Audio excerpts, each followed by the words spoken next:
Pues en nombre de la Universidad Popular Carmen de Michelena os damos las gracias por acompañarnos esta tarde. La conferencia a la que vamos a asistir versará sobre Clara Campoamor. El 1 de septiembre de 1931 subió a hablar a la tribuna del Congreso de los Diputados una mujer. Era la primera vez en la historia de España que tal cosa ocurría. Era Clara Campoamor y reivindicaba los derechos de la mujer y la igualdad entre los dos sexos. Dejad que la mujer se manifieste como es, para conocerla y para juzgarla. Sin embargo, Clara no debería estar allí. Cuando nació, la esperanza de vida de la mujer española apenas superaba los 30 años. Ella ya tenía 43. Además, hija de una familia de clase media sencilla y donde el padre murió pronto. Sus posibilidades de estudios universitarios eran casi nulas.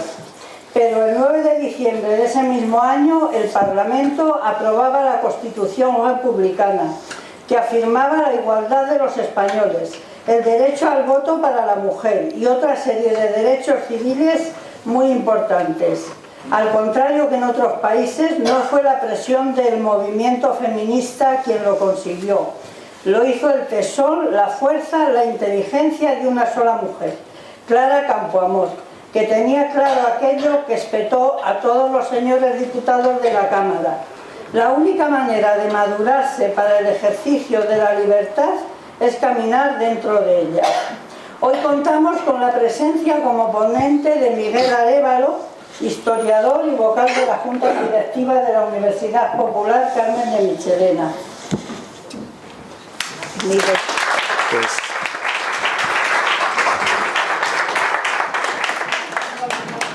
Pues muchas gracias, Celia.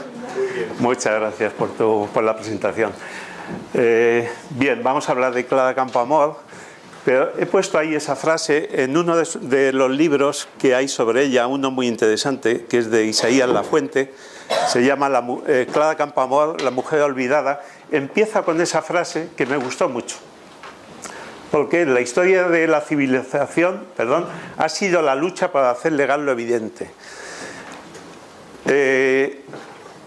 Todo lo que luchó ella, todo lo que consiguió, hoy en día es tan evidente que podíamos tener el peligro de no darnos cuenta del mérito que tiene esta mujer.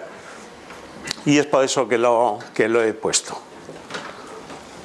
Bien, para intentar valorar como siempre que hablamos de hechos históricos, hechos o personajes históricos, vamos a intentar situarnos en la época en que ella tuvo que andar, moverse y enfrentarse a la vida. Ella nació en 1888 y en esos momentos la mujer, el hombre y la mujer estaba sometido a los tres códigos normales, el de penal, el de comercio y el código civil. En el caso de la mujer habría que decir que no es que estuviera sometida, es que estaba sometidísima y humillada y vejada por ellos. Algunos ejemplos, el sometimiento de la mujer al marido era total, por supuesto. Y, a ver, ¿dónde me pongo para no taparlo? Él, movía el dinero, sus ingresos y tal. Llegaba hasta el punto de que si ella tenía un comercio, en el momento de casarse tenía un comercio, es uno de los múltiples ejemplos que se pueden poner, porque lo tenía de sus padres o por lo que fuera. En el momento que se casaba con un señor de Barcelona o que de Cádiz o vete tú a saber de dónde, al día siguiente necesitaba el permiso de ese señor para seguir trabajando en su comercio. Y todo eso, además del sometimiento del Código Civil y el sometimiento del de comercio, además había un código penal, curiosamente, que es de 1870, es de la época de la Revolución Gloriosa. Los hombres progresistas, incluso de la época, hacen un código penal deprisa y para eliminar el que había antes, que era todavía muchísimo peor. Y lo hacen deprisa pensando en cuanto se instauren bien, hacer un código penal despacio, mucho más estudiado y mucho más reflexionado. Como tantas veces en España, pues en lo provisional se quedó hasta la República que lo elimina. Fueron 60 y tantos años. Y el Código Penal se producía una contradicción tremenda, pero que cuando las contradicciones son a favor del poder, pues ya sabemos que no pasa nada. El Código Civil decía que la mujer era irresponsable, era poco menos que un niño. Pero sin embargo, luego llegaba el Código Penal y no solamente la hacía responsable, la castigaba igual que al hombre, sino que la castigaba con mucha más dureza que al hombre.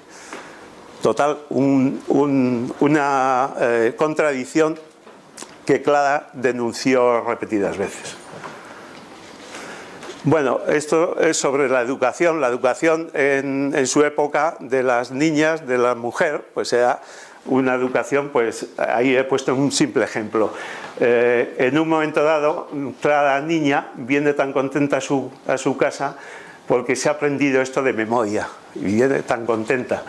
Y, en fin, bueno, es pues lo que se enseñaba entonces a las niñas en el colegio, que el estudio de la ciencia sin la doctrina cristiana, pues nada, no es nada, es humo y vanidad, que lo que hay que aprender es calceta, hacer el corte de camisa, el coser, la plancha y tal. Todo eso es lo que ensancha de verdad la instrucción de la mujer. La máxima, en el fondo, ¿qué se pretendía con la enseñanza a la mujer? Pues hacer primero unas buenas hijas, después que se convirtiera en una buena esposa y por último que se convirtiera en una buena madre. Sumisa. Evidentemente tanta sumisión y tanta humillación tenía que llegar un momento en que la mujer despertara un poquillo. Se tarda en despertar, pero en el siglo XIX, en la segunda mitad, tenemos dos mujeres excepcionales. La primera es Concepción Arenal. Bueno, todos habréis oído esa frase tan estupenda, lo de abrir escuelas y se cerrarán cárceles. Bien, y todos habréis oído seguramente la famosa anécdota de que estudió vistiéndose de hombre en la Facultad de Madrid. No es ninguna anécdota, es verdad, pero quiero decir que no tiene el valor de anécdota porque tiene todo el valor de una mujer que no la permiten estudiar por ser mujer y que es capaz de disfrazarse de hombre para ir a las clases. Por supuesto, de oyente, claro. Ella no hace exámenes, ella no puede obtener ningún título ni nada, pero va a las clases. Y le costó lo suyo porque pues siempre se cuenta varias veces que grupos de estudiantes fastidiados de que una mujer estuviera entre ellos la intentaron pegar. Y de hecho en una de las veces que un grupo de estudiantes se dirigía a ella con una cierta violencia, surgió otro grupo de estudiantes también a defenderla y entre ellos estaba el que luego sería su marido. Y no es tampoco anécdota porque tiene un valor tremendo porque lo que es verdad es que la Inquisición había sido anulada 8 años antes nada más. Ya sabemos que la Inquisición había sido anulada por las Cortes de Cádiz, pero luego Fernando VII la había introducido otra vez con el nombre de Juntas de Fe y hasta el Estatuto Real del 34 estuvo funcionando. Y no solamente estuvo, sino que en el año 26, unos años antes, como veis, muy poquitos años antes, todavía quemó a un maestro en Valencia, o sea que había que tener mucho valor para hacer lo que hizo. Bien, es una mente prodigiosa, pues poetisa, novelista, socióloga, penalista. Como penalista tenía fama en toda Europa, o sea que se la tenía en cuenta en toda Europa. Y la verdad es que luchó por la emancipación de la mujer, los derechos de los afligidos, de los discriminados, de los presos. y de cualquier otras minorías que se le apareció. En el año 29, una serie de mujeres, entre las que está Clara Campoamor, se dan cuenta de que una mujer así no tiene un mísero reconocimiento en Madrid, no tiene un solo monumento ni nada, y entonces deciden trabajar para hacerle un monumento.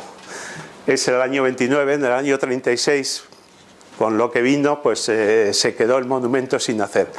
Curiosamente, el franquismo pues se la levantó.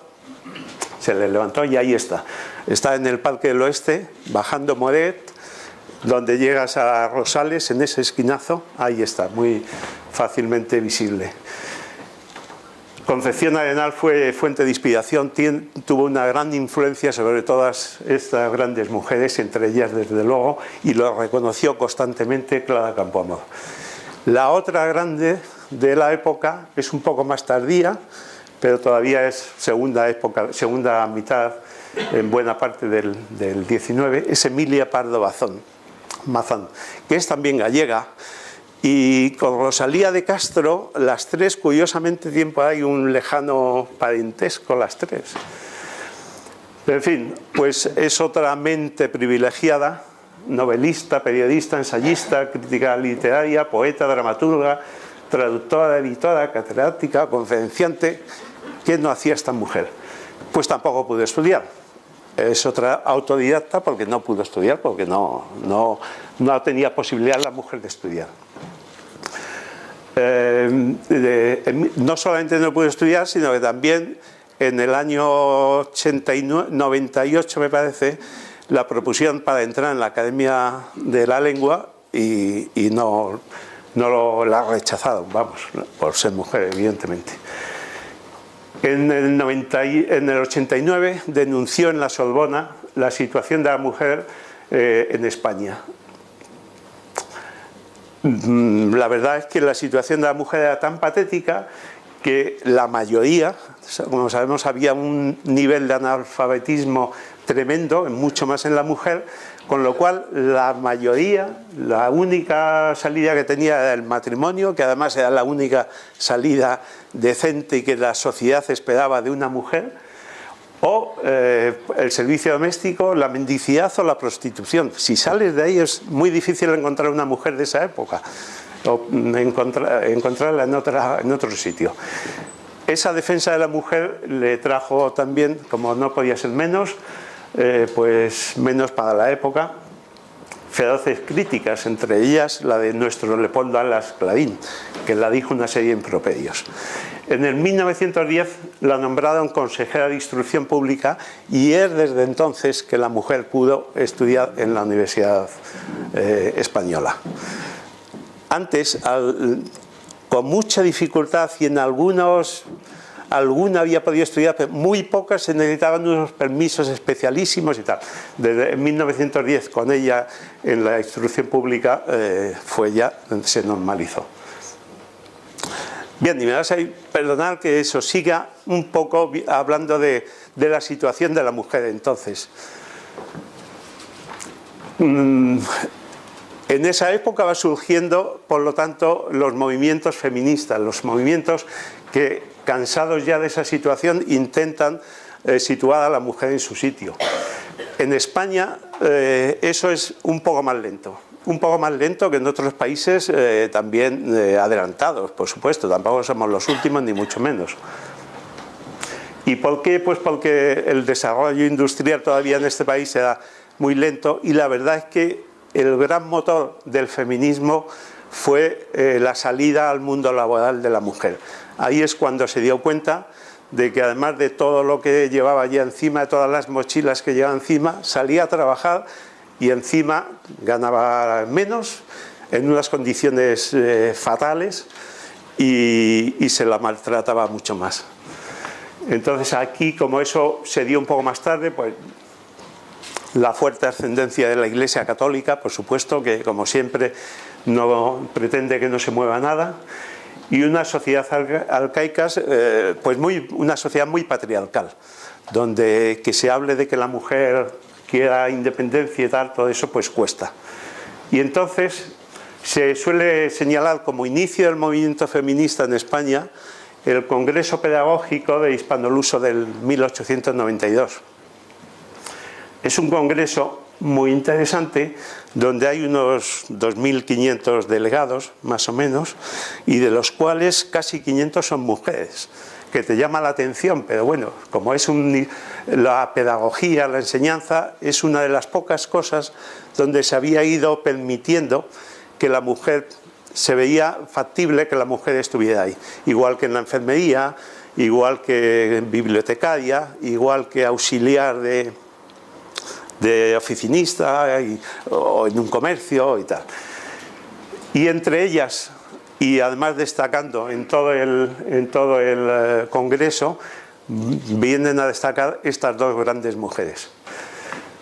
Las dos lo que están hablando y están diciendo es que la mujer necesita tener una educación asimilable a la del hombre, una formación que la capacite. Pero hay una diferencia entre ellas. Ellas se llevan bien, pero tampoco es una gran relación, porque no se entienden en la manera.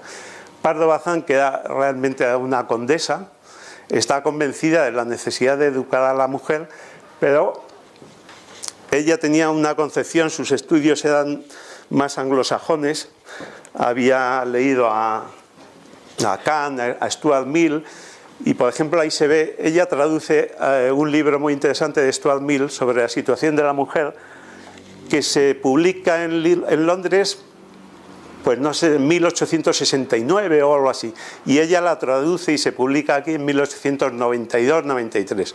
Esa es la diferencia que hay de una zona a otra. Pero bien, ella estaba imbuida de ese concepto individualista de la cultura anglosajona. Entonces ella pensaba que la mujer debía de verse como mujer individual, debía estudiar, formarse y salir a la vida, pero individualmente, de forma individual. No entendía que una filosofía tuviera una repercusión práctica, social. Mientras que Concepción Arenal, que era una mujer que venía más de la Ilustración, había leído mucho y admiraba mucho al padre Feijóo, que como sabéis ya se habló aquí hace tiempo, era un hombre muy interesado en formar al pueblo, que en su época estaba todavía mucho más analfabetizado. Entonces ella estaba convencida de que esa educación tenía que redundar en la sociedad. Es decir, que esa falta de educación de la mujer era consecuencia de que es un ser social y que era consecuencia de la pobreza, de la desigualdad, de la prostitución y todo esto. Y que entonces la mujer es un ente social que tiene que dentro de la sociedad empezar a entregar lo que sabe, su formación y sus posibilidades para que sea la sociedad entera la que se vaya enriqueciendo. Ahí lo pongo, que decía Pardo Bazán que lo que doña Concepción Arenal pide principalmente en interés de la colectividad, lo pedimos otros principalmente en interés del individuo. El problema es que pensar que en aquellos tiempos la mujer, dicho así, individualmente se pudiese formar era demasiado difícil. Bien, todo eso va haciendo surgir un feminismo, pero que todavía es un feminismo en España muy débil y sobre todo con poca resonancia política. Es un feminismo preocupado por temas sociales, por la situación de la mujer en sus aspectos más sociales, civiles, y con muy poca impronta todavía. En las primeras décadas del 20 es cuando ya empiezan a surgir propuestas que son bastante heterogéneas, pero que ya tienen una cierta consistencia colectiva, y desde luego en esas formas heterogéneas hay que tener en cuenta pues la clase social, las creencias religiosas y la ideología política para ver los distintos movimientos. Perdón.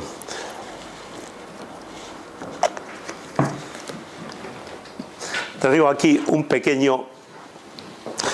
pequeña clasificación del feminismo. Supongo que el movimiento feminista es muy complejo, muy dinámico, y más de una me podría decir muchas cosas sobre ello. Pero como no es una conferencia sobre el feminismo, lo único que pretendo es que se vea un poco cómo va surgiendo el feminismo y qué patas va teniendo y tal. Tener un poco idea de cómo está la situación cuando Clara Campoamor empieza a andar por las calles de Madrid y por el Parlamento. Bien, un feminismo conservador católico que ya más prácticamente es eso, un maternalismo cívico. La Iglesia se enfrenta desde el primer momento al feminismo, no quiere ni oír hablar del feminismo. Lo que pasa es que llega un momento en que se da cuenta que eso es irreversible, y entonces la mejor forma de atacarlo es metiéndote dentro y intentar, a través de algunas asociaciones como la Acción Católica Femenina, que fue la que más éxito tuvo, pues frenar a la mujer. Te doy dos cosillas y quédate ahí, que sigue siendo la mujer, el ángel del hogar, la jefa de la casa, pero nada más, y no pidas más. Con eso además pretendía frenar los movimientos socialistas, sindicalistas que están surgiendo en la época. Y desde luego, aunque algunas asociaciones pedían ya el derecho al voto, lo que no pedía ninguna es la participación política de la mujer. Luego un feminismo un tanto conservador, no sé si te tapo, Lola. Que lo que buscan es un feminismo, pues que eso, conservador. Lo que buscan es la equiparación civil, hasta cierto punto también. Lo que buscan es más que en lo civil la mujer tenga otra situación, desde luego. Exigen la reforma del Código Civil y el penal, pero siguen viendo en la maternidad el fin primordial y último de la mujer. La AME, la Asociación Nacional de Mujeres Españolas, llegó a ser la más numerosa e importante en los primeros tiempos. Redactó un ambicioso programa de 36 puntos, pero nunca incluyó ni la laicidad ni el divorcio. Eso le sobrepasaba. Aún así, el declararse independiente de la Iglesia y pedir esas cosas, pedir una cierta salida de la domesticidad, de la casa, de la mujer, pues le ganó muchos ataques de la Iglesia. Sería eso leer, pero, o sea, prolongarme demasiado, pero en muchos textos lo que se decía es que la mujer, sobre todo una vez casada, me parece que se decía, que tenía su casa, y que no debía salir de la casa. Su casa era su ámbito de actuación. Luego ya hay un feminismo radical y laico que es anterior. Con la Primera República va surgiendo un feminismo que es sobre todo, lo que pretende es sobre todo una sociedad laica igualitaria. Está imbuido de los principios de los primeros republicanos, de los de la Primera República. Son partidarias del progreso, de la educación del pueblo para ello, como único camino para ello, y defendían desde luego una instrucción femenina que se equiparase a la masculina. Lo que pasa es que cuando llega, ellas están muy imbuidas de la laicidad, y hay una discusión muy fuerte que se da en esa época sobre el clericalismo y el anticlericalismo, motivado por la influencia que tiene todavía la mujer, la Iglesia en los asuntos del Estado. Pero cuando llega la Primera Guerra Mundial y empieza la mujer a salir al mundo laboral y tal, ese tema se queda en segundo término y ya se van apagando. Y le sustituyen otro movimiento feminista republicano, pero que ya lo que luchan ya son por los derechos políticos, ya pretenden derechos civiles, sociales, pero también políticos, y ya pretenden del voto, son sufragistas. Surgen así el Liceo, un club sumamente interesante. Ahí están metidas muchas de las grandes mujeres de la época, mujeres, eso sí, todas burguesas, como podemos entender, que eran las únicas que tenían formación para formar parte de todo eso.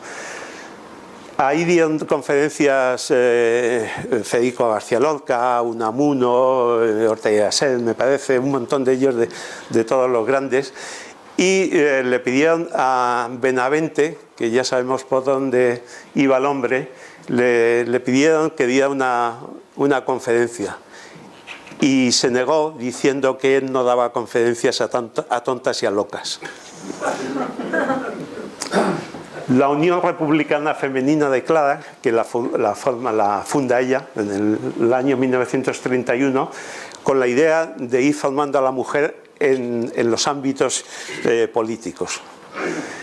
La Asociación Femenina de Educación Cívica y un montón de ellas que van surgiendo. Y luego, por último, un feminismo obrero, socialista y anarquista. No nos podemos detener ya mucho más. Surge, por ejemplo, en el 33, la AMA, que la dirige Dolores Ibargüi, tiene mucho éxito, fue la más importante en su momento de la época. Y, como sabemos, ahí no había contradicción, porque Marx y Engels ya habían dicho que la explotación de la mujer era otra explotación, además de la explotación del hombre por el hombre. Lo que pasa es que decían que solamente se podría eliminar esa explotación cuando se solucionase la explotación del hombre por el hombre, es decir, la sociedad socialista. Y las mujeres libres, vinculadas a la CNT, que también tuvo bastante éxito. Aunque aquí tenía el problema de que sus teóricos, al contrario que Marx y Engels, no estaban muy por el feminismo. Proudhon escribió contra el feminismo, contra la igualación de la mujer, y además las dos mujeres más importantes del anarquismo español, dos mujeres impresionantes también, que condenadas por ser anarquistas evidentemente, Teresa Magnier y su hija Federica Montseny, las dos no estaban tampoco muy por la lucha específica del feminismo. Bueno, antes ya, por lo tanto, en España ya había habido algún país que había conseguido el voto, muy pocos, y en España incluso se había solicitado en 5 ocasiones de alguna forma el voto, pero siempre eran votos muy condicionados para municipales, para mujeres casadas, para mujeres con patria potestad o para mujeres con no sé cuántos años y tal. Y ya me vais a poner que, perdonad, mejor dicho, que sitúe ahí de fondo la bandera de la República, porque en las primeras décadas del siglo XX lo que se produce es un proceso completo de modernización en todos los campos, de la cultura, de la economía, de la ciencia, y todo ello, de hecho se le llama, como sabéis, la edad de plata de la cultura española. Y Maribel me recordaba antes que incluso en el tema de la mujer evidentemente sería una edad de oro. Pues en el 31 España contaba con una élite de intelectuales, pero es que había literatos, científicos, maestros, artistas, matemáticos, químicos, físicos, tantos que tuvieron que salir desgraciadamente en el 39 y que han llenado las universidades de varios países y han dejado la impronta por muchos años en muchos países. Todos esos, buena parte, además de darse la circunstancia de que en un país tan analfabeto como España todavía se juntara una pléyade tan grande de gente de ciencia, de gente del saber, además, ¿qué iba a decir?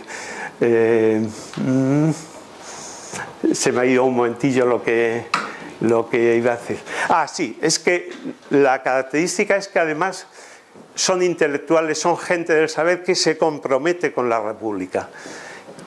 que se compromete con ella, la considera el único régimen consentido en España en ese momento y con el avance de la sociedad, y por eso es la República de los Intelectuales que decía Zoín, y eso es lo que hace que surja, que estalle, que sea su momento de esplendor de toda esa pléyade de gente, y es por eso que me he permitido el fondo republicano. Pero también se hablaba, desde un otro lado un poco menos, se hablaba de la Belle Époque, se hablaba de la mujer nueva. Hay montones de escritos sobre la mujer nueva que estaba surgiendo en ese momento. Mujer nueva que efectivamente pues es una mujer burguesa. Incluso, como sabéis, salió alguna deportista en España, en este país. Parece increíble que en el año 20 o 19 por ahí hay una gran tenista española, ¿no? Lili Álvarez y alguna más. Bien, pero lo que no nos han dicho y lo que no cabe entender es que ese proceso de modernización se produzca sin la mujer. Siempre se ha hablado y se dice como un proceso donde una serie de hombres estupendos pues nos llevan a un punto culmen de la cultura y del arte y tal. Pero ¿y qué pasa con la mujer? No se puede entender un proceso como ese tan general sin la mujer. ¿Y qué pasa con la mujer? Pues que está silenciada y olvidada. No olvidada por casualidad, sino, ya podéis decir, olvidada con todas las intenciones, claro. Efectivamente tenía que haber puesto Mariel edad de oro, entonces, porque uno va a las enciclopedias y estudia la generación del 98, estudia la generación del 14 y estudia la del 27, que son las de la época, y no encuentra una mujer. No encuentra una mujer. Incluso hoy en día, que ya las enciclopedias están jubiladas, te vas a internet y si como pongas la generación del 98, la del 14 y tal, te siguen saliendo todos esos grandes nombres, grandísimos hombres, nombres de hombres.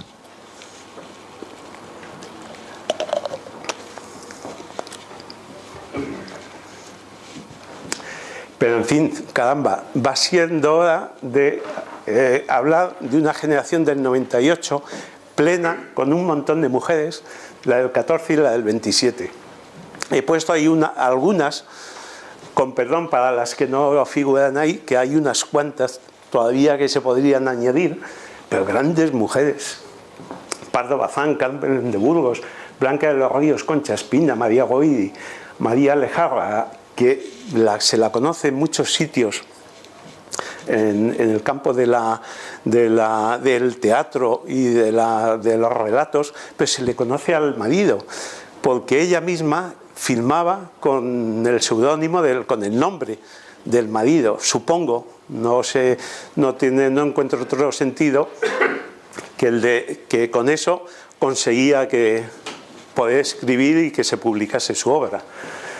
Que es Martínez Sierra, Gregorio Martínez Sierra, Isabel Oyarzábal y un montón de ellas más, que son grandes mujeres, pero que están, seguramente de alguna de ellas no habréis oído hablar, pero que si ves su biografía te quedas impresionado.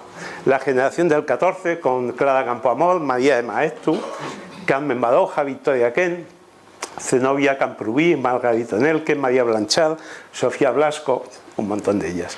Y la del 27, que la pongo en otro tono, porque bueno, ya me sobrepasan un poco a Clara Campoamor, pero estuvieron con ella y en la época muchas moviéndose. Pero fijaos los nombres: María Teresa de León, Irene Falcón, Maruja Mayo, Josefina de la Torre, bueno, María Zambrano, Luisa Carnés, que hace unos días se presentó un libro aquí de ella con su hijo, en la presencia de su hijo y tal, o nieto. Bueno, de verdad, si buscáis las biografías de estas mujeres, es tremendo. Y bueno, ya nos metemos con nuestra Clara Campoamor. Pues nació en Madrid el 12 de febrero del 88 y murió en Lausanne, en Suiza, en el año 72. Nació en lo que hoy es Malasaña, en la calle Marqués de Santa Ana. Esa era su casa. Su abuela era vivían en el Bajo porque su abuela era la portera de la casa y su madre era modista, una modista que hacía las cosas para las vecinas y para, en fin, la gente de la zona, y su padre trabajaba como contable en uno de los periódicos, de los 40 periódicos más o menos que existían en Madrid entonces. Era una familia liberal, sencilla, era un hombre liberal, con lo cual soñaba, viendo además la inteligencia de la hija, soñaba con darle estudios y se mantenían más o menos. El problema es que murió el padre pronto, teniendo ella muy pocos años, y en aquellos tiempos el morir el padre supone la ruina de la familia, si no se es aristócrata o algo por el estilo. Así que se queda sin esos estudios soñados por su padre. Así que, bueno, pues se emplea en una serie de cosas. Luego, con 21 años, se presenta al Cuerpo Auxiliar de Correos y Telégrafos, aprueba, y la mandan primero a Zaragoza y después a San Sebastián. En San Sebastián está 4 años y la deja una huella muy especial. Tan especial que cuando en sus últimos años ella pide que descansar en San Sebastián, y allí está enterrada. Y luego en 1914 el Ministerio de Instrucción Pública saca a concurso unas plazas para maestras de educación adulta. Se presenta a ellas y saca el número 1. El problema es que no tiene estudios, ella no tiene ninguna titulación. Todo lo que sabe lo sabe a base de leer todo lo que pilla, por donde sea. Y entonces, pues se queda como maestra de taquigrafía y mecanografía, lo único que la permiten. Entonces, bueno, pues ahí pues tiene que trabajar en otras cosas, se mete en una serie de periódicos también para superar un poco su penuria. Y en 1916, y lo he puesto ahí más centrado, ingresa en el Ateneo. Lo he puesto ahí más centrado porque es un momento totalmente decisivo en su vida. Ingresa en el Ateneo. El Ateneo entonces, como sabéis, es un foco de cultura, es un foco de ideas, de proyectos, de generadora de todo, y entonces, y además conoce ahí a un montón de gente muy importante, y entonces eso la influye mucho, de tal manera que a los 4 años decide ponerse a estudiar. Antes no lo ha hecho porque él tiene que trabajar para comer. Y entonces, con ya 32 años de edad, se pone a estudiar, y me recordaba un poco lo que decías tú, Vicente, el otro día. Pues en 2 años hace el bachillerato y en otros 2 años hace Derecho. Así que a los 4 años de no tener estudios pasa a ser abogada, se inscribe en el Colegio de Abogados, lo cual es un éxito personal y un hito para el feminismo, que hubiera una mujer abogada. Había otra más, que es Victoria Kent, y otra, Uici. Las 3 son las 3 primeras mujeres que entran en el Colegio de Abogados, y inmediatamente entra también en la Academia de Jurisprudencia y Legislación, donde al año siguiente le nombran secretaria de una... Por cierto, que ahí he puesto un doodle, de eso se llama, me parece, ¿no? Que le dedicaron el año pasado, no sé cuándo. Bien, el compromiso político de Clara pues va surgiendo un poco después del... Primero lo que tiene es un compromiso social. Ella se hace abogada y empieza a dar conferencias por todos los lados. Allá donde la llaman, allá va ella. Y lo que quiere es formar a la mujer en los problemas que se va a encontrar ante la legislación tan abusiva. Por ejemplo, una de sus intereses son el tema de las capitulaciones matrimoniales, que en aquel tiempo no se podían cambiar. Si hacías una capitulación, esa ya te morías con ella. Y además eran muy lesivas, o sea que había que tener un cuidado tremendo a la hora de, si una mujer se casaba, al momento de hacer las capitulaciones. Y luego, pues tratar de defender a la mujer en los múltiples temas y problemas que se las planteaban. ¿Qué pasa? Pues que le va surgiendo el compromiso político porque se da cuenta de que según va llegando a los tribunales va perdiendo todos los casos, los va perdiendo porque la mujer no tiene defensa. Y cuando gana, en segunda instancia, se lo tumban. Y entonces se da cuenta que así no se puede cambiar, que hay que luchar desde el campo político. Eso unido a la dictadura de Primo de Rivera, que se ha iniciado en el 23, le hacen coger un compromiso político, pero no un compromiso político con ningún partido en concreto, sino un compromiso de darse cuenta de que si quieres cambiar las cosas, lo tienes que hacer desde la política. Entonces, bueno, la dictadura lo que hace es suprimir el Ateneo, o sea, pagarle al Ateneo, porque se seguía hablando con bastante libertad y no lo pueden soportar, y en un momento dado ya le echan la llave y dicen que el gobierno va a decidir una nueva junta directiva, y en ella mete a Clara Campoamor. Ella, cuando se entera, dice que de eso nada, que ella no participa en ese cuento. También la intentan convencer para entrar en los comités paritarios, ese invento que hizo el Primo, que era todo un cuento, y tampoco lo consiguió. En ellos sí entró, por ejemplo, Victoria Kent. Sí, y luego tampoco aceptó en el 27 la Gran Cruz de Alfonso XIII que le concedió la Academia, porque ella ya tenía un sentimiento republicano absoluto. Bueno, entre las múltiples cosas que hace esta mujer, he puesto ahí algunas, porque en el 29 la creación de la Federación Internacional de Mujeres, bueno, la Liga Española por la Paz. Me faltan muchas, porque es que no tenía sentido poner ahí todo lo que... Tras el famoso levantamiento de Jaca, que fracasa, como sabéis, y fusilan a Fermín Galán y el otro, que ahora mismo no me acuerdo, García Hernández, efectivamente, pues entre los presos está su hermano, su único hermano. Ella no tenía más que un hermano, Ignacio, y republicano también, activo, se encuentra entre los presos y decide defenderlos.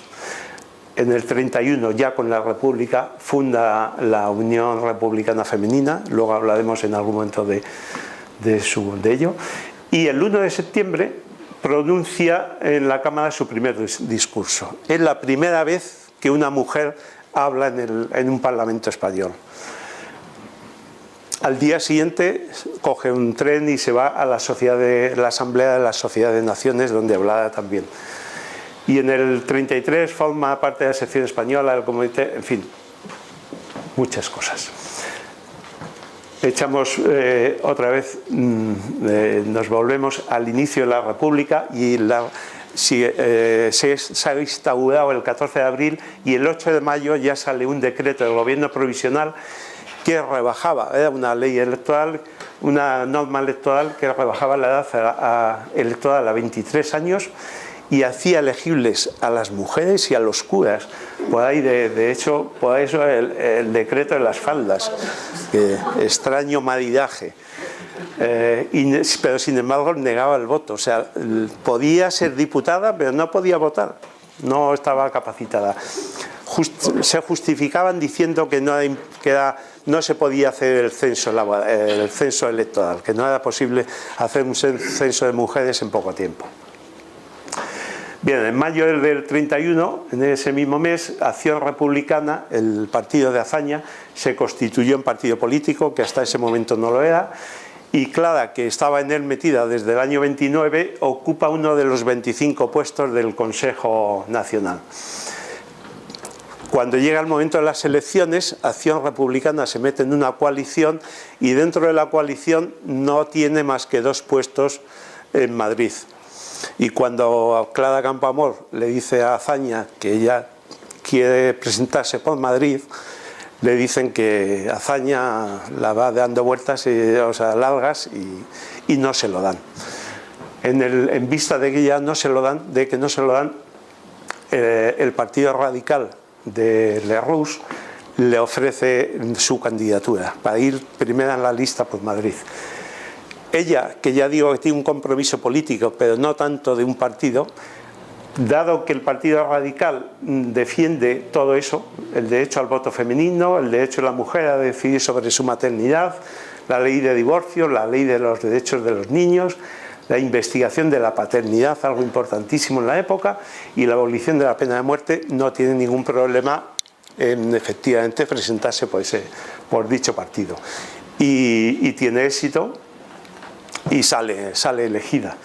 La votan 52.700 hombres, porque la mujer no había podido votar en esas elecciones.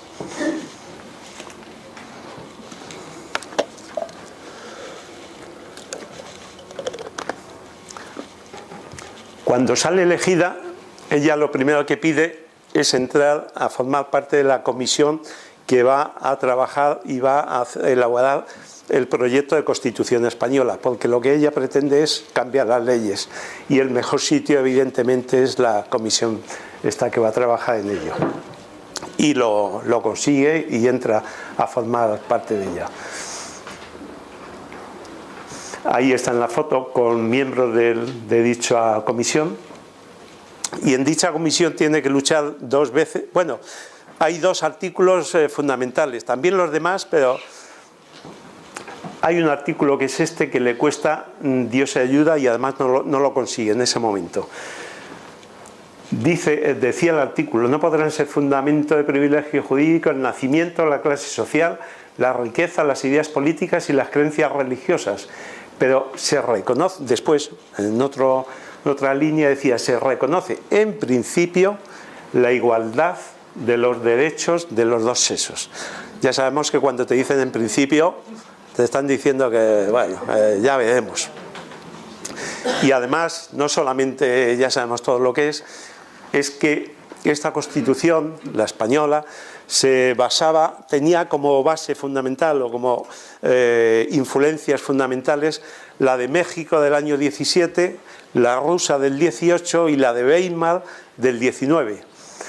Las 3 reconocían el voto a la mujer, pero la de Weimar tenía ese artículo. ¿Y qué había pasado? Que era del 19, que del 19 a entonces varias veces la mujer había solicitado cosas y le habían dicho que en principio tenía las cosas en principio que ya veríamos, no se las habían dado. Así que ya lucha denodadamente por evitar en principio. En la Comisión Constitucional no lo consigue, se vota y se mantiene. Luego veremos cómo en la Constitución sí lo consigue, en el Pleno.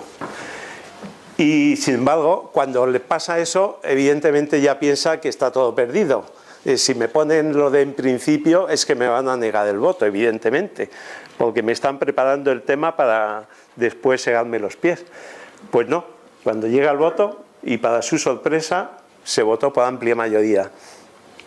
Pues ¿por qué? Pues lo mismo, ella se pregunta y muere preguntándose cómo se votó ahí el sufragio, cuando se había intentado por todos los medios no concederlo en ese momento.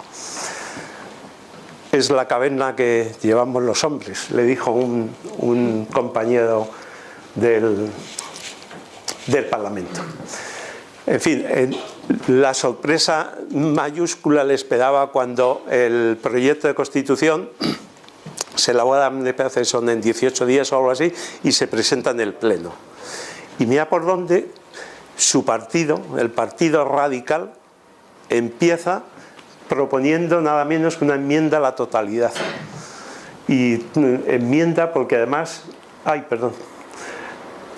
precisamente porque está diciendo que el voto femenino es un elemento peligrosísimo para la República, porque la mujer española como política es retardataria, es retrógrada, y no se ha separado de la influencia de la sacristía y del confesionario. De parecida forma se expresa Victoria Kent. Como supongo que sabéis muchos, se hizo famoso el debate entre Clara Campoamor y Victoria Kent, porque cuando se organiza el debate y Clara Campoamor sale a defender el voto, los partidos republicanos se lo niegan. Hacen una jugada que está muy bien. Había 2 mujeres en el Parlamento, Clara Campoamor y Victoria Kent. Más tarde entrará Margarita Nelken. Porque, bueno, había tenido problemas, entra en una segunda votación y tenía problemas con su nacionalidad y tal. Así que más tarde estará, pero en ese momento todavía no estaba. Hay dos mujeres, pues para que no se diga que es que la caverna masculina está negándole a la mujer, vamos a hacer que salga a la palestra la otra mujer diciendo que no estamos de acuerdo. Y sale Victoria Kent, defiende eso, que en la falta de oportunidad ella dice que ella es partidaria, pero que de la igualdad de los derechos, pero que en ese momento es peligrosísimo, que no es el momento oportuno y vota contra ella. Todo ello provocará pues en la prensa y en la gente y en el vulgo pues comentarios, ya os podéis imaginar, de todo tipo, ¿no? Si hay dos mujeres solas y no son capaces de ponerse de acuerdo, porque pasará cuando haya 50 y tal, como si los hombres se pusieran de acuerdo, ¿no? Bueno, entonces hay una serie de argumentos cuando se empieza a argumentar en contra, y salen una serie de argumentos, no sé si calificar de interesantes. Interesante a mí me resulta el hablar, si acaso, de ellos. A la mujer se le había negado, pues históricamente, desde siempre, se habla del liceísmo de la mujer, pero en concreto en España, que hay una Edad Media ahí, que unas veces sí, otras veces no, a partir de la unidad de los reyes católicos en la fe, pues a partir de ahí la fe, la Iglesia Católica tiene relegada a la mujer, que todavía la tiene relegada, por lo tanto queda relegada. Y a partir de ahí siempre. Pero cuando van llegando pues un momento dado que la Iglesia va perdiendo influencia y está surgiendo algo que se llama ciencia, pues entonces pues se dan cuenta de que hay que atacar también por ahí, que la ciencia también tiene que atacar eso, y tiene que decir que la mujer por la ciencia tampoco es, que también es inferior a la mujer. Y empiezan, ya desde el siglo XVI hay tratados, algunos empiezan a hacer algunos tratados supuestamente científicos que hablan de la psique inferior de la mujer. Y en ese momento, en esos años además, ese debate se ha ampliado mucho, hay un debate tremendo sobre esa supuesta incapacidad psíquica de la mujer, y entonces en el Parlamento se refleja. Y pues tenemos entre uno de ellos, por ejemplo, uno de los diputados que desde el mundo científico la niega, pues es el médico, el psicoanalista Roberto Novoa. Roberto Novoa es un ser muy interesante, porque es catedrático de patología y sus libros de patología se estudiaban en las universidades europeas, no es cualquier señor. De hecho, en Galicia se le tiene todavía por el mejor médico que ha dado Galicia a la historia de la medicina. Pero sin embargo, en el tema de la mujer, y además había sido anarquista, era anarquista, había escrito en las revistas anarquistas y se había presentado en las elecciones entre los republicanos gallegos y a diputado. Pero en el tema de la mujer tenía defendía unas tesis totalmente cavernícolas, de tal manera que decía que la psicología femenina era consustancial al liceísmo, que es una de las cosas que ya desde el mundo griego se hablaba del liceísmo de la mujer, y dice una cosa tan yo no sé si decir bruta, como que decía que el liceísmo, que no es una enfermedad, que el liceísmo es una consecuencia que se produce en aquellos seres que tienen unido el útero al cerebro. Eso es lo que decía este buen señor. Bien, el 1 de octubre fue el gran día del liceísmo masculino, porque ahí tuvo que volver a salir, ahí tuvo un discurso que se podrán leer en todos los sitios, si buscas en internet sale el discurso completo del día 1, y fue el día del liceísmo masculino, porque las cosas que dijeron fue un poco de todo. Lo hizo con una argumentación si leéis el discurso, es francamente de mucha altura, y se encontró pues con la mala educación de numerosos diputados que la interrumpen constantemente y tal. No todos, por supuesto, que ahí me estoy poniendo a nuestro género, le estoy tirando por los suelos. No todos, hay quien tiene otro comportamiento. Bueno, todo ello lo escribe en un libro, de las pocas cosas que tenemos de ella, que es Mi pecado mortal, el voto femenino, que está por ahí publicado y se puede leer muy bien. Quería haber presentado al principio, y se me ha pasado con todas las... a Lola, que es miembro fundadora de la plataforma de asociaciones de Tres Cantos, y la voy a aprovechar para que haga de la voz de Clara Campoamor. Poco que contribuir al discurso de Miguel, pero bueno.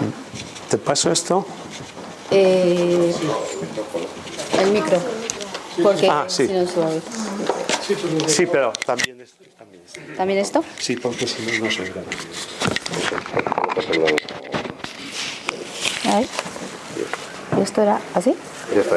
¿Ya está? Vale. A ver. Si habéis afirmado ayer la igualdad de derechos, lo que pretendéis ahora es una igualdad condicional, con lo que no hay tal igualdad. Eso no es democrático. Señores diputados, yo no puedo creer que la mujer sea un peligro para la República, porque yo he visto a la mujer reaccionar frente a la dictadura y con la República. Lo que pudiera ser un peligro es que la mujer pensara que la dictadura la quiso atraer y que la República la rechaza, porque aunque lo que la dictadura le concedió fue igualdad en la nada, como me he complacido yo siempre en decir, lo cierto es que, dentro de su sistema absurdo e ilegal, llamaba a la mujer a unos pretendidos derechos. No cometáis un error histórico que no tendréis nunca bastante tiempo para llorar, al dejar al margen de la República a la mujer, que representa una fuerza nueva, una fuerza joven, que está anhelante, aplicándose a sí misma la frase de Humboldt de que la única manera de madurarse para el ejercicio de la libertad y de hacerla accesible a todos es caminar dentro de ella.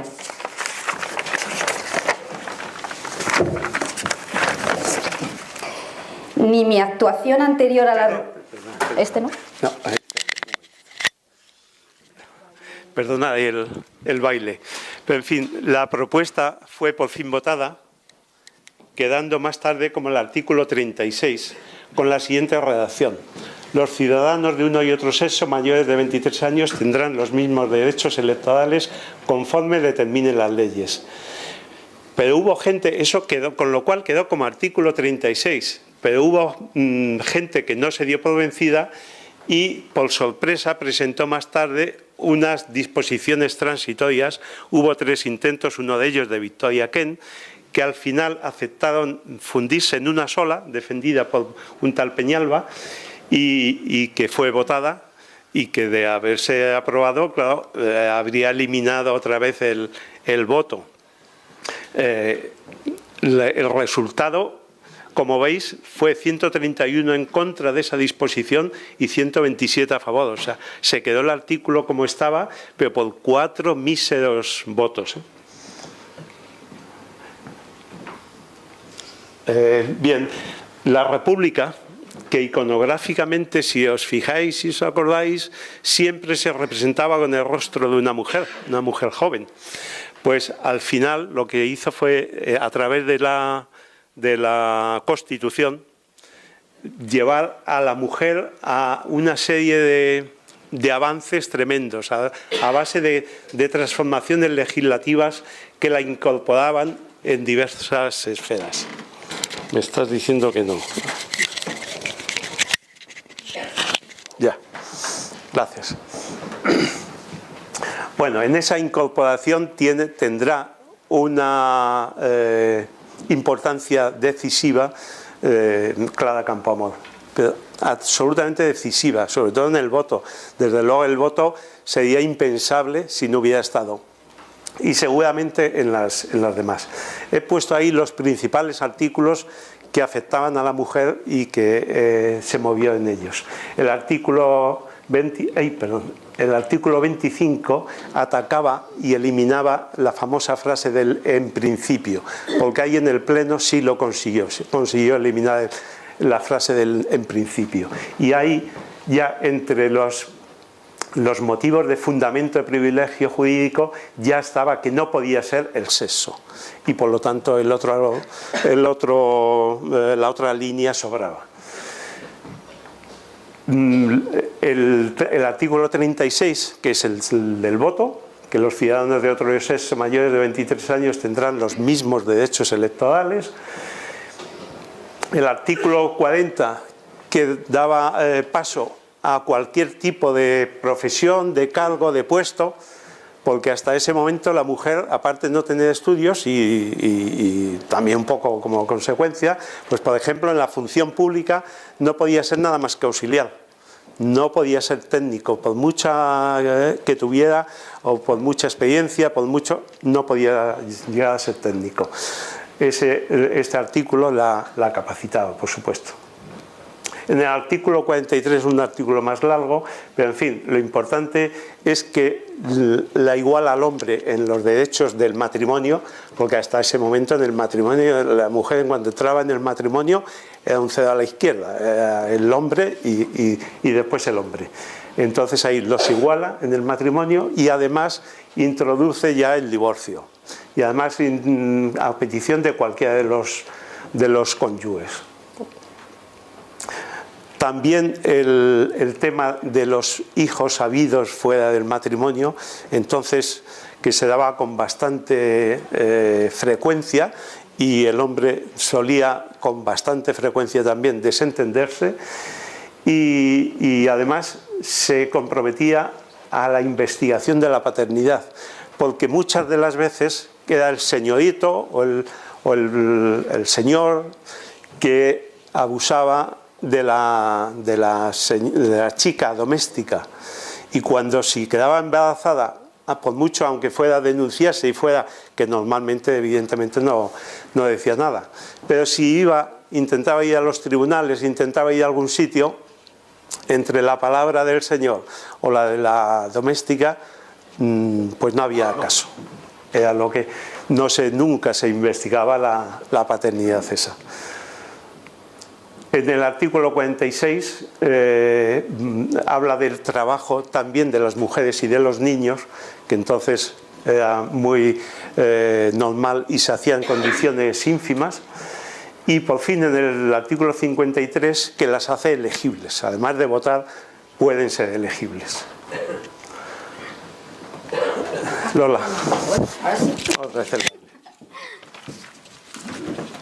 A ver.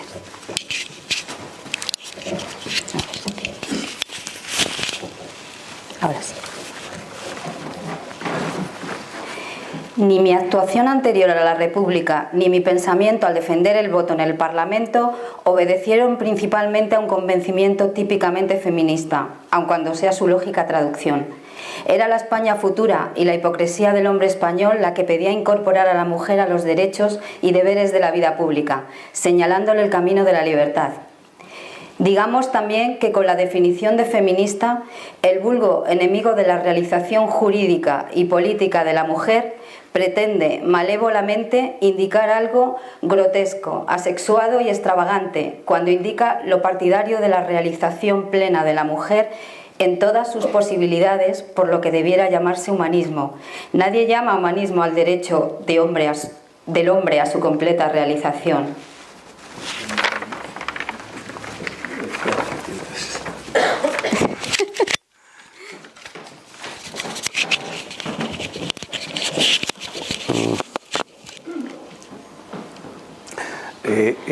En esto, pues me dolía el pensar que todavía eso del feminismo se sigue viendo un poco así, ¿no? Y todavía hablamos de feminismo con una sensación de mujeres masculinas casi prácticamente, y me acuerdo mucho de Lidia Falcón, una mujer que tenemos feminista en España, que la conoceréis, de una categoría intelectual tremenda, y que, bueno, pues se la condena y se la desprecia, pues porque es feminista y lo ha declarado siempre que es feminista, ¿no? Bien, a pesar de su actividad, cuando llegan las elecciones del 33, pues pierde, no consigue el escaño. Con lo cual, después del debate donde le habían dicho de todo y que el voto femenino era peligrosísimo para la República, pues ya podéis imaginar lo que la viene encima cuando en el año 33 no solamente no consigue ella, tampoco lo consigue Victoria Kent, sino que además ganan las derechas. Es decir, ¿veis? Nos habéis traído el voto femenino y ahora nos ganan las derechas, nos gana la Iglesia. No era verdad, no era verdad. Ella, en una carta al periódico El Heraldo, se lo demuestra que no. La sirvió de muy poco la demostración, porque el odio y la inquina la persiguió ya toda su vida. Pero demostró como en 26, 27 provincias lo que había habido es lo que ya sabemos hoy, que la ley electoral se había hecho para las grandes coaliciones, y por eso había triunfado la izquierda en el año 31, porque se hicieron grandes coaliciones, y por eso volverá a triunfar en el año 36, porque se consigue el Frente Popular. Y se pierde en el 33, pues porque no se hacen las coaliciones. Y ella demuestra como en 26 o 27 provincias ganó la izquierda, pero diluida en un montón de partidos, mientras que la CEDA y el Partido Radical, que ahora ya van con ellos, pues ganan. Unidos, la derecha, pues gana. Así que no es el voto femenino el que hizo perder las elecciones del 33 a la izquierda. En vista de que se queda sin escaño, Lerroux, que forma gobierno por su coalición con la CEDA, pues la nombra directora general de beneficencia, y ahí está un año. Por discrepancias, perdón, con el ministro que la nombran un año más tarde. Un año más tarde entra la CEDA, que se había quedado fuera del gobierno, entra en el gobierno, entran una serie de ministros, y entre ellos un ministro de Trabajo, que hasta ese momento era radical. Entra uno de la CEDA, y el ministro del ministro de Trabajo depende de ella, y entonces pues tiene una serie de discrepancias con él, que no es imposible soslayarla. No vale la pena hablar, pero a través de la beneficencia prácticamente estatal no existía en ese tiempo, no tenía casi ni fondos ni nada, y lo único que había eran una serie de fundaciones, la gran mayoría de ellas religiosas, que tenían unos fondos importantísimos económicos, y eran los que prestaban esa beneficencia, y lo único que pretendió Clara es pues controlarlas. Ni siquiera la pedían que las decomisara el dinero, todos esos grandes presupuestos que tenían, pero ella no llegaba a eso. Lo único que pretendía era fiscalizarlas, que todo ese dinero y sus actividades, por las cuales tenían una serie de privilegios, se destinaban a beneficencia, que no era así. Y eso le llevó a unas discrepancias totales con el ministro, que no estaba de acuerdo, y tuvo que dimitir. Se produce la rebelión de Asturias, y Clara marcha a Oviedo para el tema de los niños, de los muertos de los rebeldes y tal, del movimiento obrero que se había rebelado en Asturias. Y vuelve a haber unas discrepancias serias con el ministro, porque la manda el jefe del Estado, Lerroux, y él, como ministro, le dice que de eso nada, que va a ir allí pero a hacer otra cosa, que no tiene nada que ver con el tema de los niños, sino a hacer una serie de informes que den lugar después a endurecer más el Código Penal y hacer una represión más fuerte contra los levantados. Ella se niega, claro, va allí, estudia, ver lo que hay, y ve que no hay más que mentiras por parte del gobierno, que se dicen una farsa de mentiras una tras otra, y yo no sé.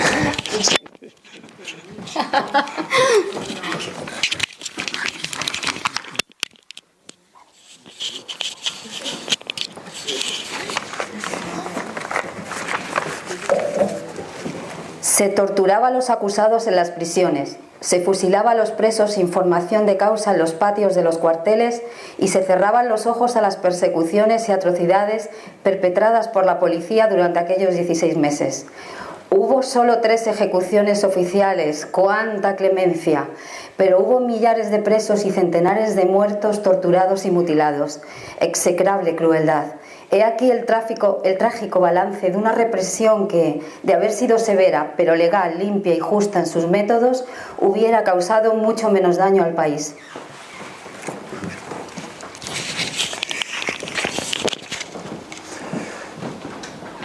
Bueno, pues hay esas fotos, como sabéis,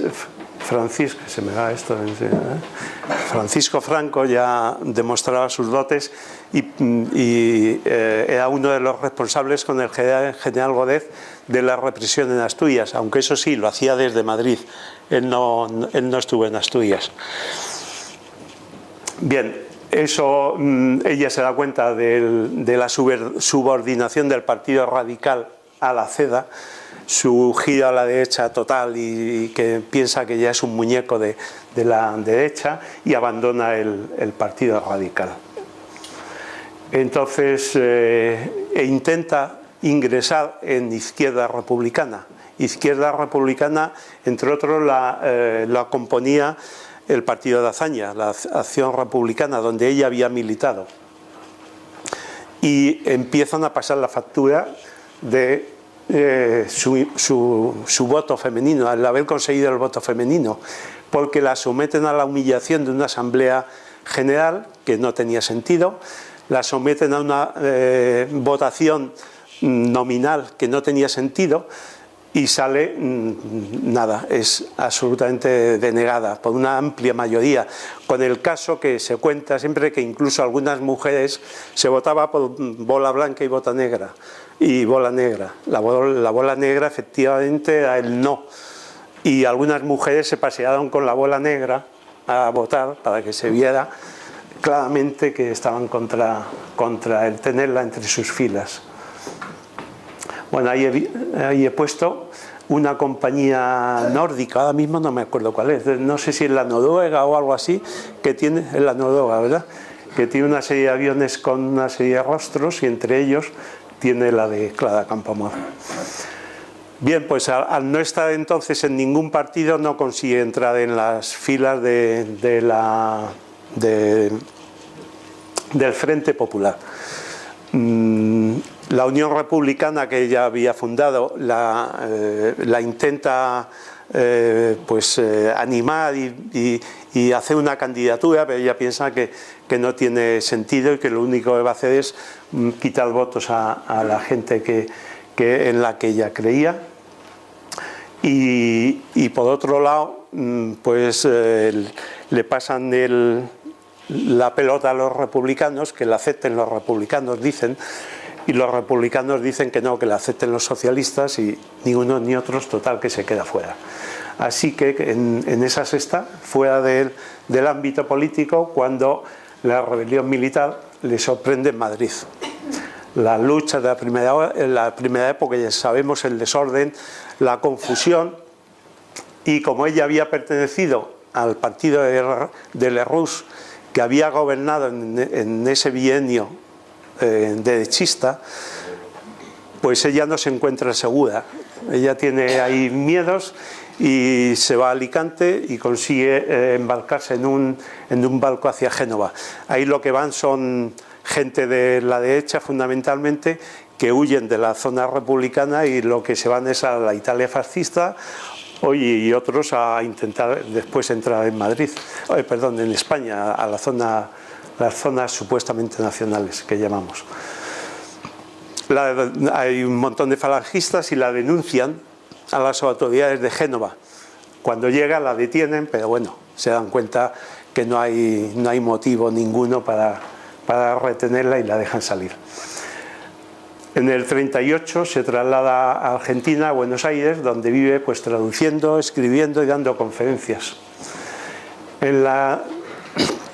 Intentó 2 veces volver a España. Una en el 47, se aloja en la casa de una amiga, Elena Soriano, y está no sé si un mes o algo así, pero la dicen que está fichada por el Tribunal de Represión de la Masonería. Curiosamente, ella había pertenecido a la masonería, es verdad, en ese tiempo de la militancia radical, pero como tantos otros y sin ningún interés especial en la masonería, aparte de que, como dice ella, no era ilegal, o sea que no había hecho nada ilegal, pero la dicen que está fichada por ello y que tiene peligro, y entonces nada, se va otra vez. Y en el año 50-51, en las Navidades, vuelve, se aloja en casa de Concha Espina, ya es muy mayor, está ya medio ciega, y le da una carta para el tribunal. Y se va allí con ella y le atiende una persona que le ha mandado expresamente Concha Espina, porque sabe que la va a tratar bien. Es un antiguo, se lo dice él, que era un estudiante de Derecho, que había oído muchas de sus conferencias, que la admiraba mucho y decía, pero bueno, ahora estoy aquí. Y le pregunta qué posibilidades tiene de volver a vivir en Madrid, y le dice que ninguna, porque incluso en el año 47 dice, tengo aquí un oficio de la policía donde si te seguían ya, o sea que si llegas a tardar un poquillo más en irte, se te había detenido. Y eso está en curso todavía, o sea que lo que me sorprende, le dice, es que estés libre, porque que hayas podido pasar por las fronteras, vamos, sin ser detenida. Y entonces le dice, si te quieres quedar, te esperan 12 años de cárcel o dar los nombres de sus compañeros masones y someterte a la propaganda franquista que va a decir que eres una republicana arrepentida y que vuelves al redil y todo eso. Con lo cual se va y esa misma noche saca un avión un billete y al día siguiente sale del aeropuerto y se va. Ya no lo intenta más, lógicamente. En el 55 abandona Argentina y se traslada a Lausanne a vivir otra vez con Antoine Quiché, con la que trabaja en su bufete hasta que pierde la vista, ya muy mayor, vamos, ya muy mayor de la vida que vivió. Y allí muere de cáncer el 30 de abril del 72 a los 84 años. Y efectivamente ahí están sus restos en San Sebastián, en el cementerio Poloé. Nos han quedado pocos escritos, porque hay algunos y muy interesantes, hay algunas conferencias suyas, luego está el libro del voto femenino y yo, mi pecado mortal, muy interesante también. Pero la inquina que despierta a esta mujer pues llega hasta este punto, ¿no? En algún momento el Ayuntamiento de Madrid la levantó, ese monumento que está en la Plaza de las Comendadoras, enfrente, o sea, ahí está el Conde Duque. Y entonces yo me fui hace un par de meses, pues quería verlo y quería hacerle una foto y me encontré con esto. Y pregunté a los guardias del Conde Duque y me dijeron que no tenían ni idea, que eso lo habían robado una noche y ha desaparecido. Y así sigue. Para no hacer tanto eso, como es esto pequeño, lo digo yo. Esto es una frase de cuando escribe en el año 36 desde Londres, escribe el voto femenino y yo mi pecado mortal. Ha sufrido tantos improperios, la han atacado tanto por todos los lados que decide escribir ese libro de yo, el voto femenino y yo mi pecado mortal. Y dice eso, espero que después de oír en silencio durante 5 años clamores apocalípticos no se juzgue desorbitado mi pretensión de hablar yo también. Ahí da su versión de los hechos, evidentemente.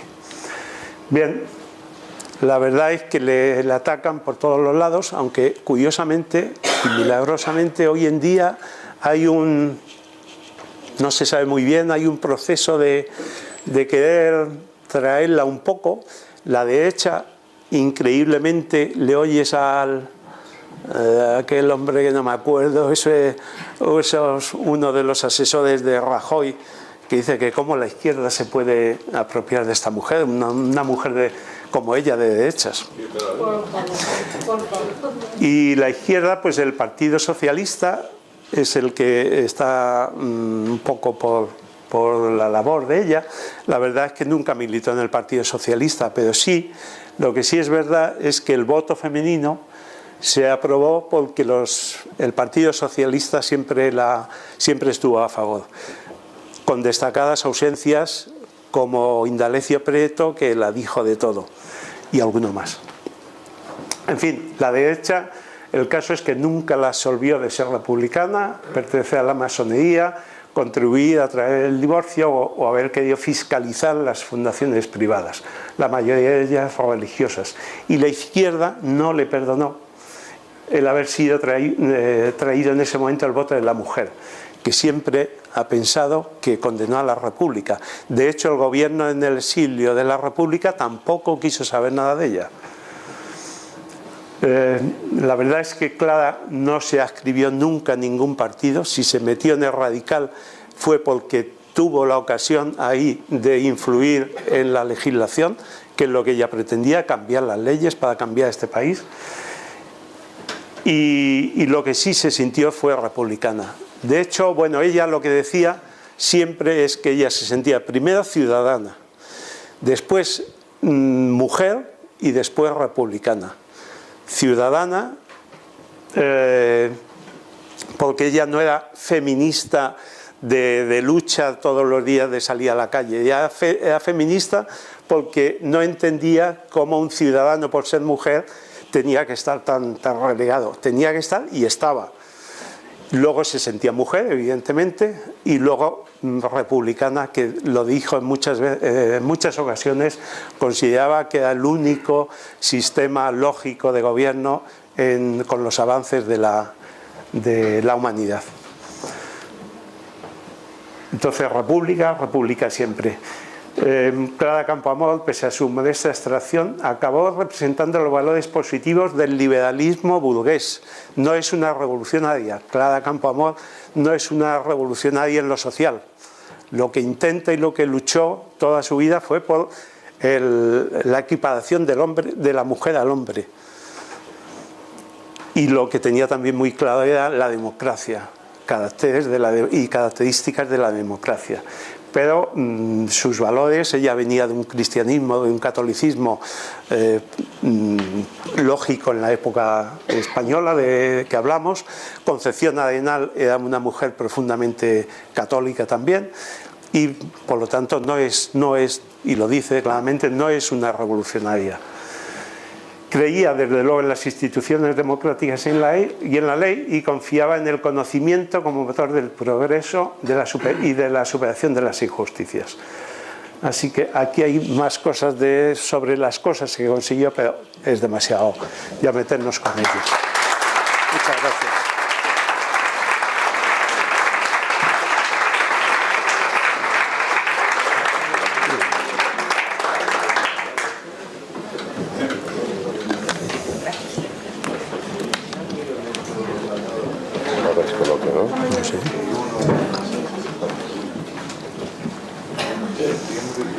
Supongo que también el hecho de que perdiesen los partidos republicanos las elecciones fue también consecuencia, supongo, de cierto desprestigio que le creó al gobierno el tema de la represión anarquista, los sucesos de Casas Viejas y tal. Pero bueno, lo que te quería preguntar es, Victoria Kent, pasados los años, llegó un momento a desdecirse y no culpar al voto femenino de la pérdida de poder por parte de los partidos republicanos. Pues bueno, evidentemente en la pérdida de votos, en la pérdida de las elecciones, hay otras cosas más, efectivamente. Esas represiones, en mi pueblo también hubo una represión republicana de la República muy fuerte, y una ley agraria, una reforma agraria que no llegar a donde había que llegar, y más cuando pues en los puestos principales estaban gente que eran republicanos de 3 días, que habían sido monárquicos hasta el día anterior y no tuvieron ninguna, y que muchos de ellos eran pues si no latifundistas casi, con lo cual pues la reforma agraria no salió adelante de lo que se pretendía, y entonces hay más casos. Y en cuanto a lo de Victoria Kent, que yo sepa, no se desdijo nunca de su criterio. No sé si ella en concreto supo valorar el que no se defendía, no dependió del voto femenino. La verdad es que eso no te lo sé decir, pero siempre defendió que no era el momento oportuno y que había sido consecuente con su forma de ver la situación en ese momento.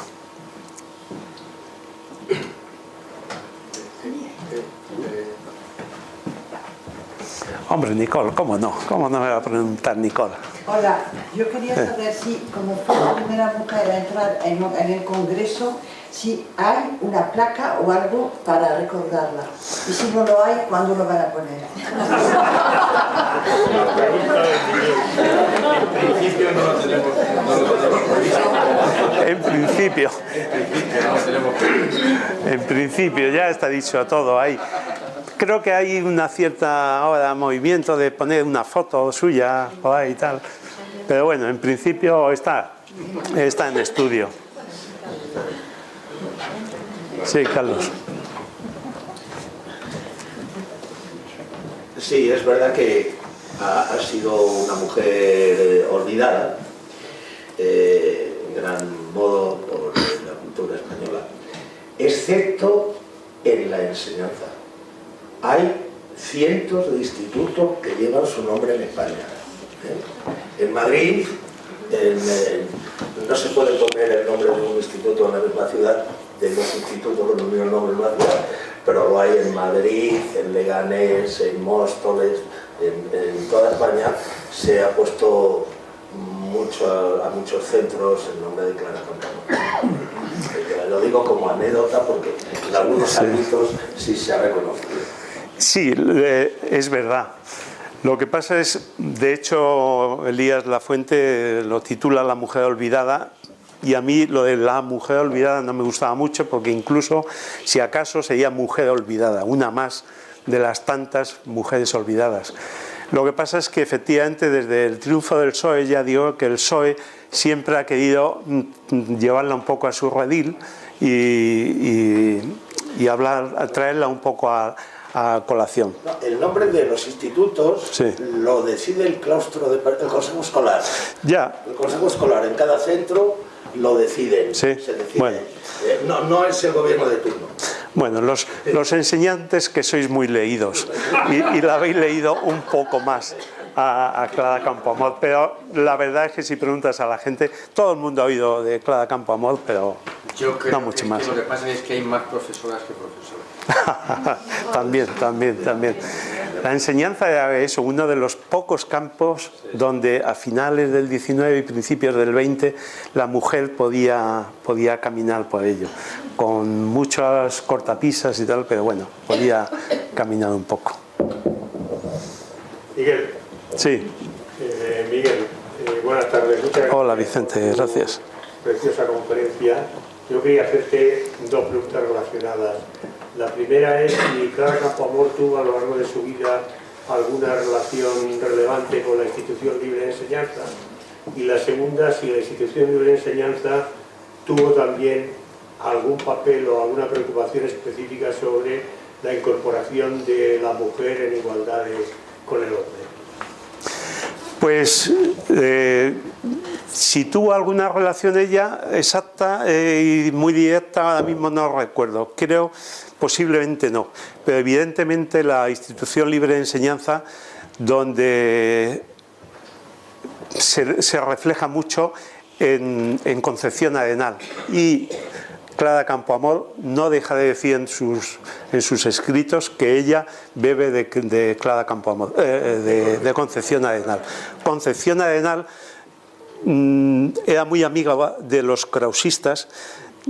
Filosóficamente no estaba con ellos, pero en los temas pedagógicos estaba totalmente de acuerdo con la Institución Libre de Enseñanza.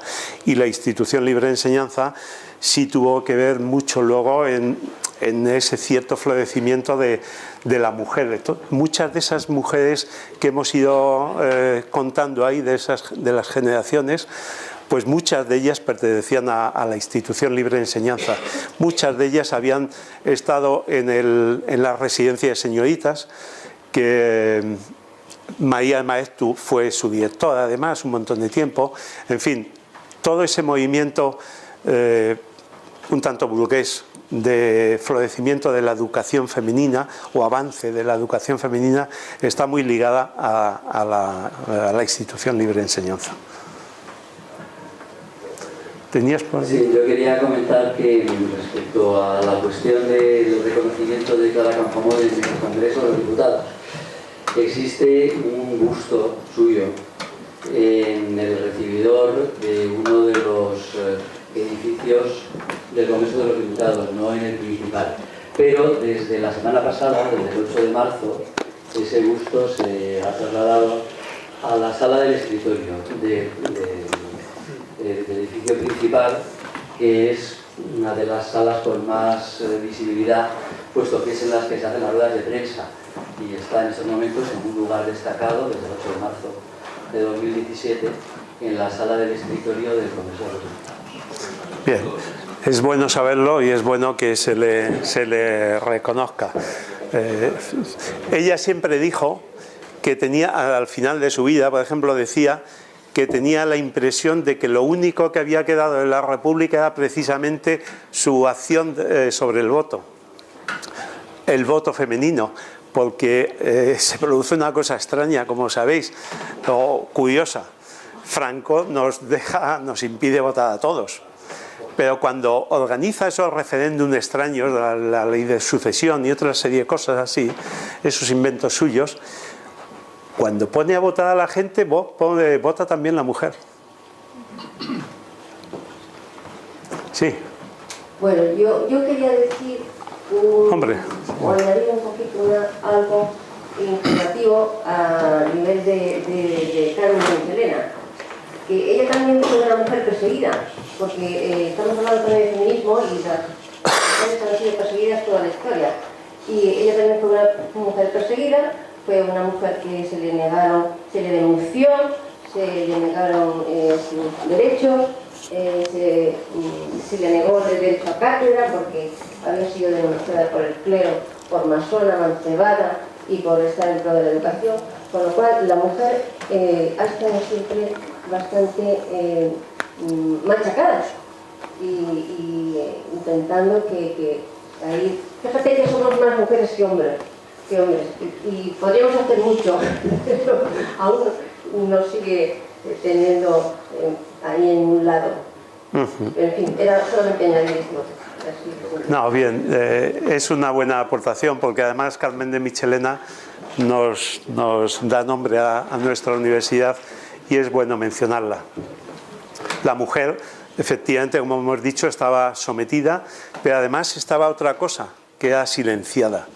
Aunque ahora se la reconozcan algunas cosas y tal, digo, a través de Clara Campoamor y tal, pero la mujer, además de sometida, ha estado silenciada, porque lo primero que hace un poder violento es silenciar a la víctima, y lo primero que hizo el hombre fue silenciar a la mujer. Y yo, bueno, he despedido alguna cosa el otro día, hablando de lo voy a repetir, a lo mejor algunos ya lo han oído, hablando de la vieja leyenda hebraica del Talmud, que dice que la primera mujer de Adán no fue Eva, fue Lilith, pero Lilith no estaba ni mucho menos dispuesta a someterse a lo Adán, y se prefirió volverse a los alvéolos de la tierra, ¿no? Y entonces aparece en el paraíso Eva, la sumisa y astuta Eva.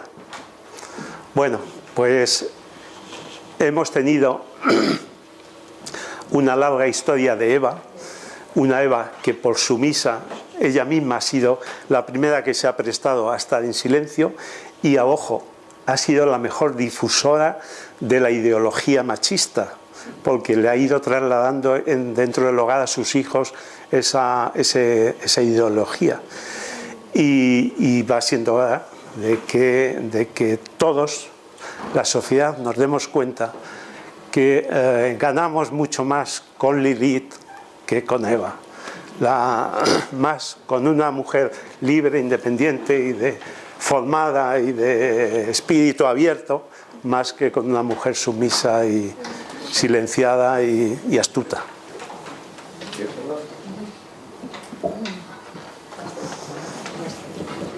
Bueno, pues muy bien. Gracias, Miguel. Vamos a hacer entrega de un diploma. Que no nos dijiste que traías una compañera.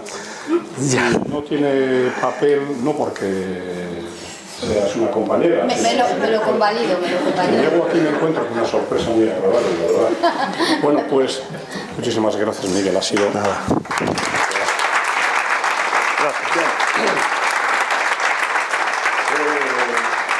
Tranquilos, que terminamos la Semana de la Mujer, pero no os penséis que nos vamos a olvidar de las mujeres. O sea que contad con que vamos a continuar. Gracias. Muy bien, oportuno. Porque se ha aprendido esto de memoria y viene tan contenta. Y, en fin, bueno, es pues lo que se enseñaba entonces a las niñas en el colegio, que el estudio de la ciencia sin la doctrina cristiana, pues nada, no es nada, es humo y vanidad, que lo que hay que aprender es calceta, hacer el corte de camisa, el coser, la plancha y tal. Todo eso es lo que ensancha de verdad la instrucción de la mujer. La máxima, en el fondo, ¿qué se pretendía con la enseñanza a la mujer? Pues hacer primero unas buenas hijas, después que se convirtiera en una buena esposa y, por último, que se convirtiera en una buena madre. Sumisa. Evidentemente, tanta sumisión y tanta humillación tenía que llegar un momento en que la mujer despertara un poquillo. Se tarda en despertar, pero en el siglo XIX, en la segunda mitad, tenemos dos mujeres excepcionales. La primera es Concepción Arenal. Bueno, todos habréis oído esa frase tan estupenda, lo de abrir escuelas y se cerrarán cárceles. Bien, y todos habréis oído seguramente la famosa anécdota de que estudió vistiéndose de hombre en la Facultad de Madrid.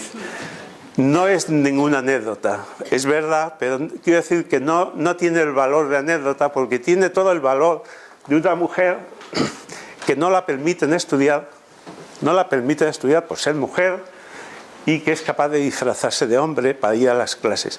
Por supuesto, de oyente, claro. Ella no hace exámenes, ella no puede obtener ningún título ni nada, pero va a las clases.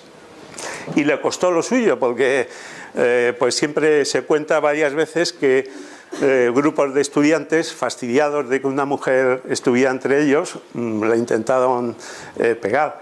Y de hecho, en una de las veces que un grupo de estudiantes se dirigía a ella con una cierta violencia, surgió otro grupo de estudiantes también a defenderla, y entre ellos estaba el que luego sería su marido.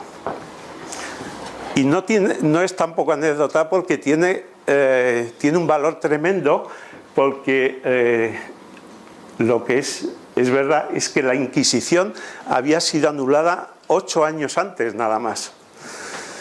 Ya sabemos que la Inquisición había sido anulada por las Cortes de Cádiz, pero luego Fernando VII la había introducido otra vez con el nombre de Juntas de Fe, y hasta el Estatuto Real del 34 estuvo funcionando. Y no solamente estuvo, sino que en el año 26, unos años antes, como veis, muy poquitos años antes, todavía quemó a un maestro en Valencia. O sea que había que tener mucho valor para hacer lo que hizo. Bien, es una mente prodigiosa, pues poetisa, novelista, socióloga, penalista. Como penalista tenía fama en toda Europa, o sea que se la tenía en cuenta en toda Europa. Y la verdad es que luchó por la emancipación de la mujer, los derechos de los afligidos, de los discriminados, de los presos y de cualquier otras minorías que se le apareció. En el año 29, una serie de mujeres, entre las que está Clara Campoamor, se dan cuenta de que una mujer así no tiene un mísero reconocimiento en Madrid, no tiene un solo monumento ni nada, y entonces deciden trabajar para hacerle un monumento. Es el año 29, en el año 36, con lo que vino, pues se quedó el monumento sin hacer. Curiosamente, el franquismo, Celia, muchas gracias por la presentación. Bien, vamos a hablar de Clara Campoamor, pero he puesto ahí esa frase en uno de los libros que hay sobre ella, uno muy interesante, que es de Isaías Lafuente, se llama Clara Campoamor, la mujer olvidada. Empieza con esa frase que me gustó mucho, porque la historia de la civilización, ha sido la lucha para hacer legal lo evidente. Todo lo que luchó ella, todo lo que consiguió, hoy en día es tan evidente que podíamos tener el peligro de no darnos cuenta del mérito que tiene esta mujer. Y es por eso que lo he puesto. Bien, para intentar valorar como siempre que hablamos de hechos históricos, hechos o personajes históricos, vamos a intentar situarnos en la época en que ella tuvo que andar, moverse y enfrentarse a la vida. Ella nació en 1888 y en esos momentos la mujer, el hombre y la mujer estaba sometido a los tres códigos normales, el de penal, el de comercio y el código civil. En el caso de la mujer habría que decir que no es que estuviera sometida, es que estaba sometidísima y humillada y vejada por ellos. Algunos ejemplos, el sometimiento de la mujer al marido era total, por supuesto. Y, a ver, ¿dónde me pongo para no taparlo? Él pues movía el dinero, sus ingresos y tal. Llegaba hasta el punto de que si ella tenía un comercio, en el momento de casarse tenía un comercio, es uno de los múltiples ejemplos que se pueden poner, porque lo tenía de sus padres o por lo que fuera. En el momento que se casaba con un señor de Barcelona o que de Cádiz o vete tú a saber de dónde, al día siguiente necesitaba el permiso de ese señor para seguir trabajando en su comercio. Y todo eso, además del sometimiento del Código Civil y el sometimiento del de comercio, además había un código penal, curiosamente, que es de 1870, es de la época de la Revolución Gloriosa. Los hombres progresistas, incluso de la época, hacen un código penal deprisa y para eliminar el que había antes, que era todavía muchísimo peor. Y lo hacen deprisa pensando en cuanto se instauren bien, hacer un código penal despacio, mucho más estudiado y mucho más reflexionado. Como tantas veces en España, pues en lo provisional se quedó hasta la República que lo elimina. Fueron 60 y tantos años. Y en el Código Penal se producía una contradicción tremenda, pero que cuando las contradicciones son a favor del poder, pues ya sabemos que no pasa nada. El Código Civil decía que la mujer era irresponsable, era poco menos que un niño. Pero sin embargo, luego llegaba el Código Penal y no solamente la hacía responsable, la castigaba igual que al hombre, sino que la castigaba con mucha más dureza que al hombre. Total, una contradicción que Clara denunció repetidas veces. Bueno, esto es sobre la educación. La educación en su época de las niñas, de la mujer, pues era una educación, pues ahí he puesto un simple ejemplo. En un momento dado, Clara niña viene tan contenta a su casa. Buenas tardes. En nombre de la Universidad Popular Carmen de Michelena os damos las gracias por acompañarnos esta tarde. La conferencia a la que vamos a asistir versará sobre Clara Campoamor. El 1 de septiembre de 1931 subió a hablar a la tribuna del Congreso de los Diputados una mujer. Era la primera vez en la historia de España que tal cosa ocurría. Era Clara Campoamor y reivindicaba los derechos de la mujer y la igualdad entre los dos sexos. Dejad que la mujer se manifieste como es, para conocerla y para juzgarla. Sin embargo, Clara no debería estar allí. Cuando nació, la esperanza de vida de la mujer española apenas superaba los 30 años. Ella ya tenía 43. Además, hija de una familia de clase media sencilla y donde el padre murió pronto. Sus posibilidades de estudios universitarios eran casi nulas.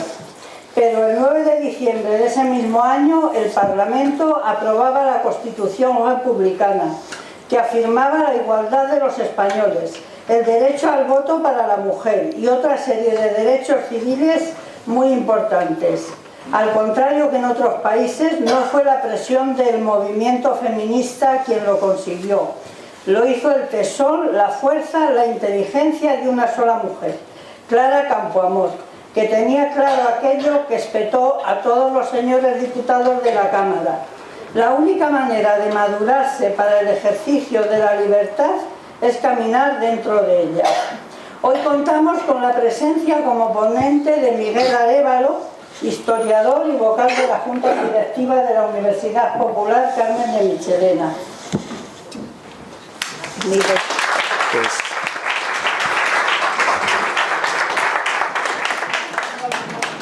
Pues muchas gracias.